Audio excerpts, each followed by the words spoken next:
Hey, what's up, everybody? I want to welcome you to another episode of the Dreamers Pro Daily Recap, where we give you a recap of all of the hot topics that we covered that day. You can catch them in their long format and also catch it fully streaming for free on Apple Podcasts.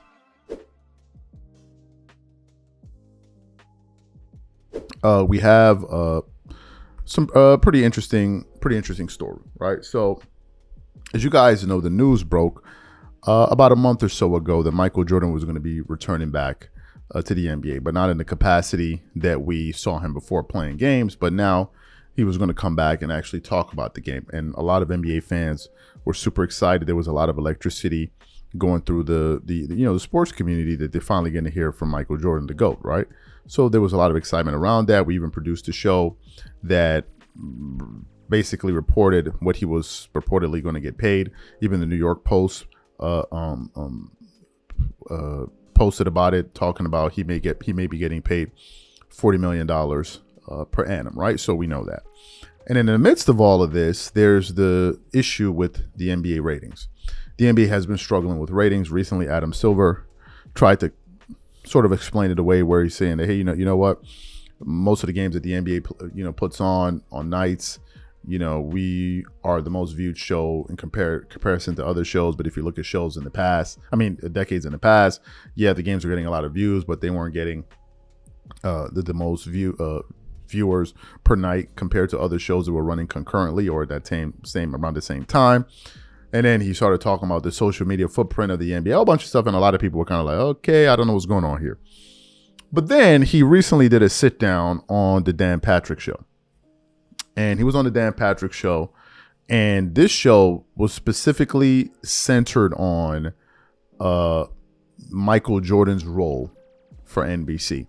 Very, very good conversation. I suggest you guys go check it out. It was published 2 days ago, about a 17-minute talk, and he revealed a lot, right? He revealed a lot in terms of the NBA's thinking, their strategy moving into the future. Very, very insightful segment there, and I suggest you guys go take a look at it.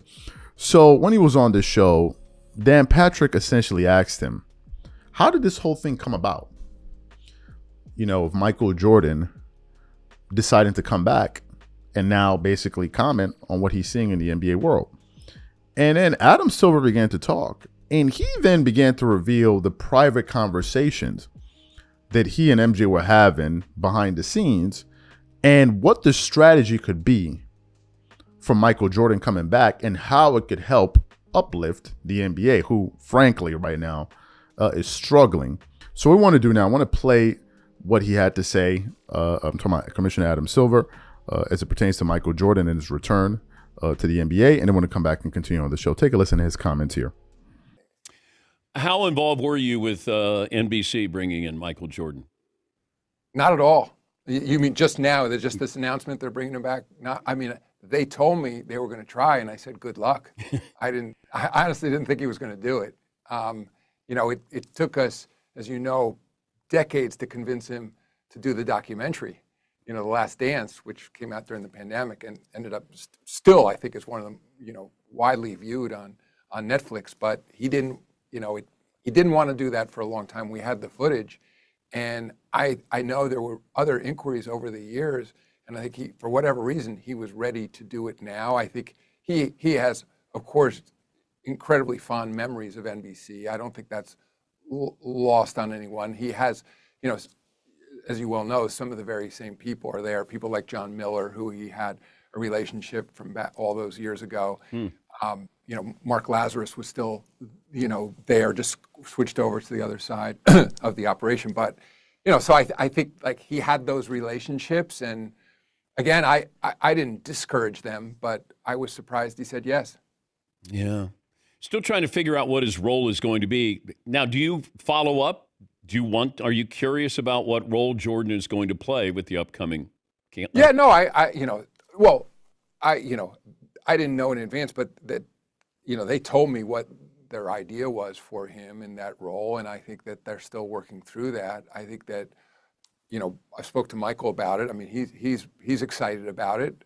I think for him, it means he's got to stay current with the game. Obviously, he's a small owner still in Charlotte, but he he's so passionate about it. I mean, we talk about it all the time. I mean, he wants the game to be played the right way. He he's still got a huge business around the game with the Jordan brand. But I think more importantly, he watches a lot of basketball, and he knows it's what defines him still.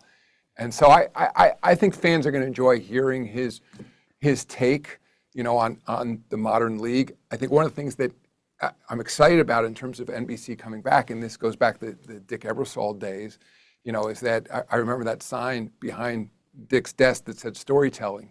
I mean, I think they're still some of the best at it, and I think telling stories around the game. I mean, even right now, I mean, that's sort of this narrative out there about small markets, whatever else. I mean, credible stories around Shea and Tyrese and Pascal Siakam. I mean, my job too. We first met when I was at NBA Entertainment, but to tell those stories to fans, I think that's what draws them in. I mean, there's the lovers of pure basketball, and I think the basketball is fantastic, but you also have to show how multidimensional these players are, and explain to them the storylines, the conflict on the floor, and nobody does that better than NBC. So you heard what he had to say. First of all, let me just tell you guys what I thought as I was hearing that for the first time. I was surprised. I shouldn't be surprised, but then again, I was surprised. I was surprised that him and Jordan communicate. I mean, it sounds stupid, right? Like, yeah, of course, the commissioner of the league and Michael Jordan would communicate, but I was surprised, right? Because you think of Jordan like he's over there and then everything is happening over here. You don't think that all of these things are interconnected. But he also spoke about the fact how, excuse me, they had spent years trying to convince Jordan to even talk basketball and do the Last Dance docuseries, which really says to me that Jordan is a very reserved person in terms of he doesn't really like to put himself out there, which then begs the question, well, why now? Why now?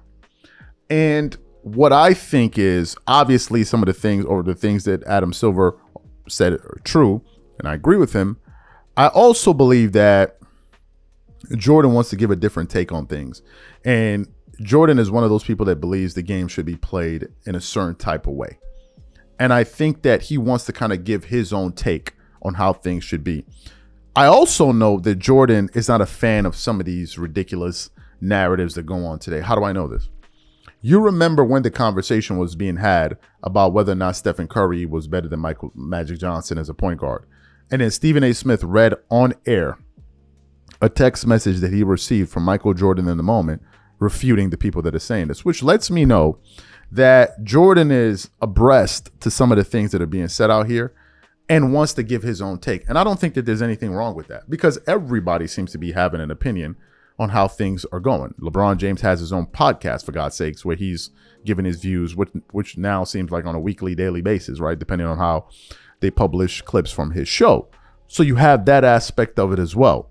But I also know that in their minds, they understand that, look, having the greatest player to ever play the sport, the biggest draw that the sport has ever seen, come back and be affiliated with the sport in any kind of way is going to be a boon for the NBA. This must have been a part of their you must know this, right? Because essentially what they're doing is they're using, think about it.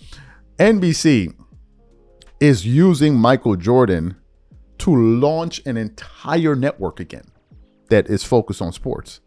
Think about, they're coming back into the space in terms of the role that they play with the NBA, and they're using Jordan because, mind you, they have other former players that are going to be a part of it. And we know some of them, and they don't really move the needle, if we're being honest. But Jordan does. And if he's able to move the needle for an entire network, imagine what he can do in terms of bringing fans back to the game. Because of the fact of the matter is this, fans have left the game. They've left the game. There's just no two ways about it. And we can sit down and kind of try to analyze why that's occurred. But the fact is, people are not viewing the way that they used to. And Jordan represents a huge fan base. Not only for his own personal fans, but his era, right? So he's going to bring a lot more eyeballs back to the game. And trust me, that's really what it's all about. That's why I'm suggesting you guys go sit down and listen to that interview. Because Adam Silver explains the strategy that the NBA is trying to deploy in terms of getting people on social media, getting these people that watch clips and all of that, these sound bites, etc., and translating them into viewers that watch games. It's one of the reasons you see where you have these live watch parties, where you have NBA players and they'll watch a game live and people watch them to try to encourage people to watch the game live. So therefore, you want to hear what this guy's saying, that guy's saying. So this is all they're doing now. I would never do something like, because I simply don't have that time unless you're paying me a sweet bag. But for me to sit down and watch a game while you're watching me and I'm breaking down again, now you gotta pay me something better for that. Like that's a lot. But you get the point. He explained all of this. Right, he explained. I knew this was going on, but I didn't understand that this was a strategy that was being deployed from the top of the pyramid. So look, I think it's a very insightful interview. I think Michael Jordan has a real role to play here, and I think that the NBA and Adam Silver are going to try to capitalize on this to the best of their abilities. And obviously, they would know what's going on at NBC because they're the ones that have the TV deal together. I just don't know why it never occurred to me before. But anyway, these are my... there's this long-standing debate that's been going on between who's better, Kobe Bryant, LeBron James. Who's better? Us Kobe fans believe Kobe's better. LeBron fans will tell you LeBron James is better. Even a few days ago, somebody sent me a video of Nick Wright talking about why Kobe and LeBron is in a debate. I didn't even bother to waste a second of my time watching that show. But nevertheless, this is still a conversation that goes on. LeBron fans have their reasoning for why they feel like LeBron is greater, and us Kobe fans have our reasons for why we feel Kobe is greater. And one of the reasons us Kobe fans believe Kobe is greater is because of the competition he beat, right, and the teams that he had to play against. I think Kobe's most impressive championship was the 2010 championship when he was playing against a big three. But apparently, LeBron feels like it was even more than a big three. He believes that Celtics team was a big four, believe it or not. So I came across an article here from Sports Illustrated. It says, LeBron shows respect to former Celtics star Rajon Rondo. It was a big four. And I'm like, that was a big four, the team that you couldn't beat until you got to Miami, but Kobe beat them.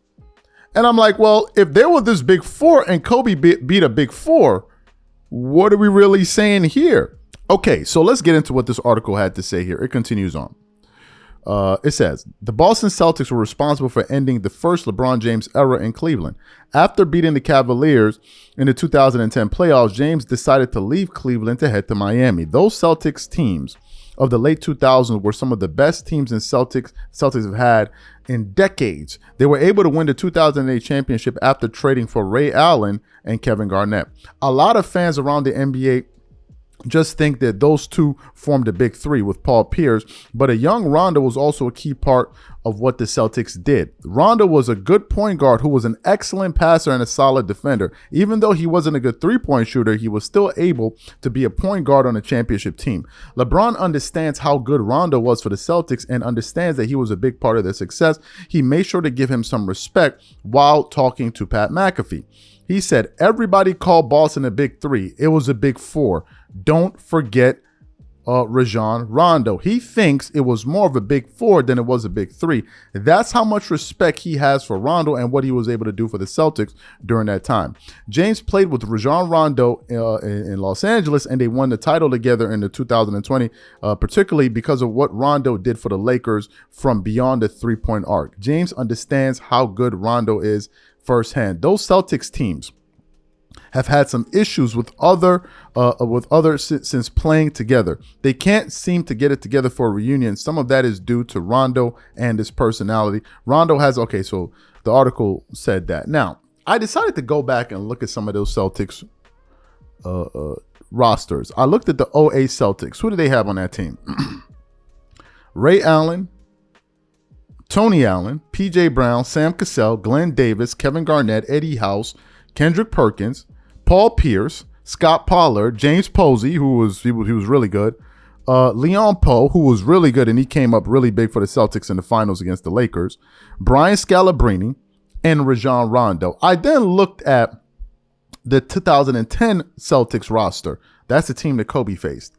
That team had Ray Allen, Tony Allen, Marquise Daniels, Glenn Davis, big baby Glenn Davis, Michael Finley. I don't even remember they had Michael Finley.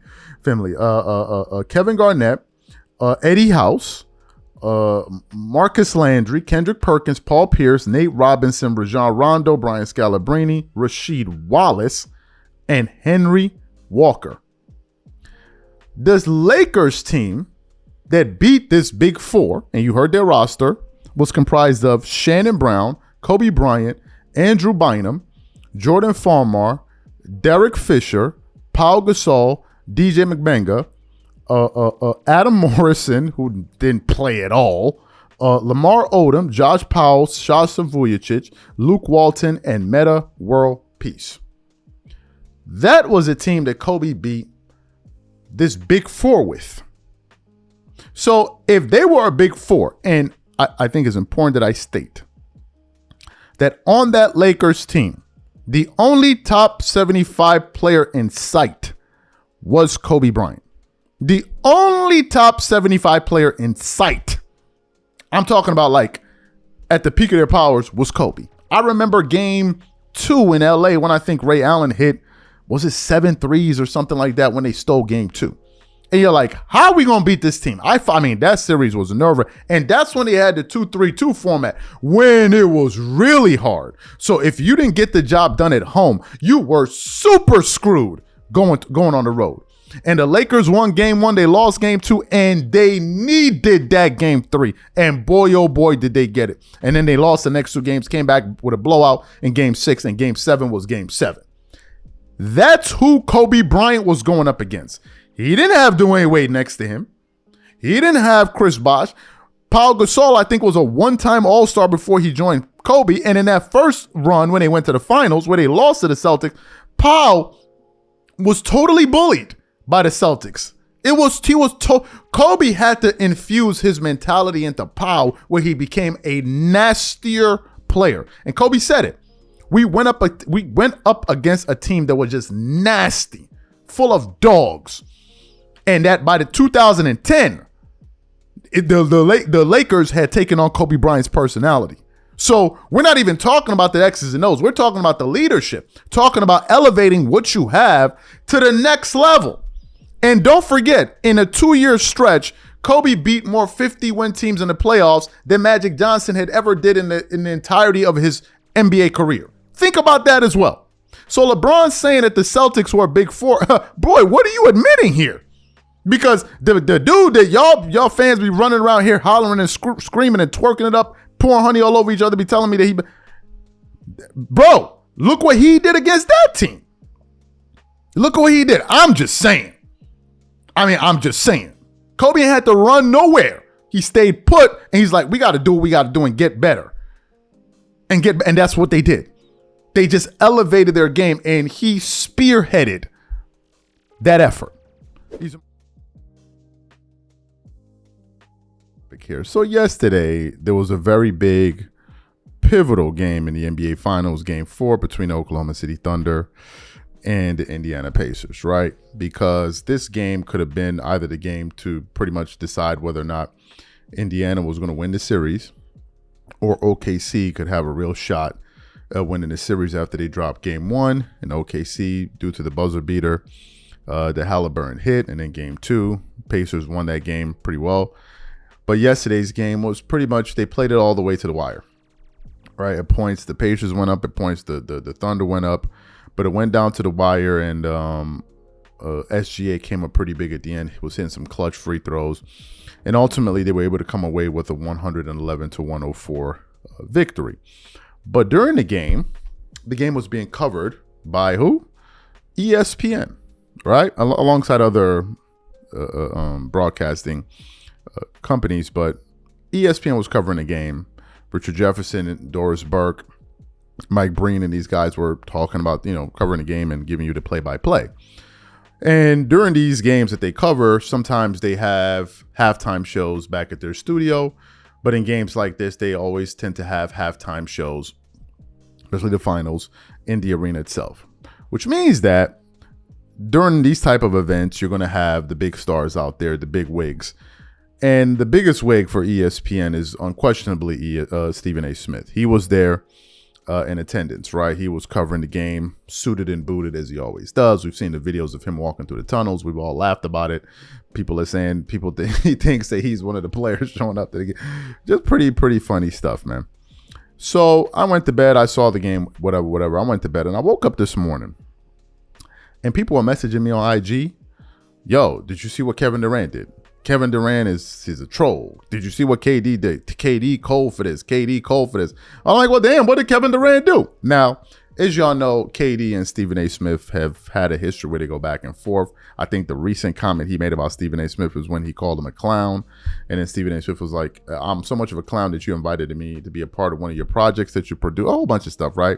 Stephen A. Smith and KD have always had their back and forth. But for whatever reason, there seems to be some footage of Stephen A. Smith during the NBA Finals, sitting in the stands, and instead of watching the game that he's covered for 30 years, as he likes to tell people, instead of him watching the game, the guy was there playing solitaire, and somebody recorded him playing solitaire, and we actually have the footage.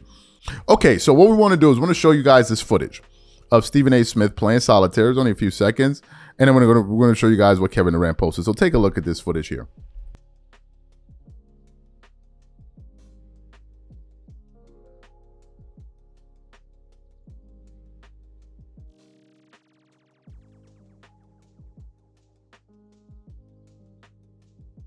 Okay, fantastic. So you saw that. So apparently, KD got a whiff of this, and he went to his Instagram account, and I want to show you guys a screenshot of Easy Money Sniper posting a picture of Stephen A. Smith, excuse me, in attendance, playing solitaire.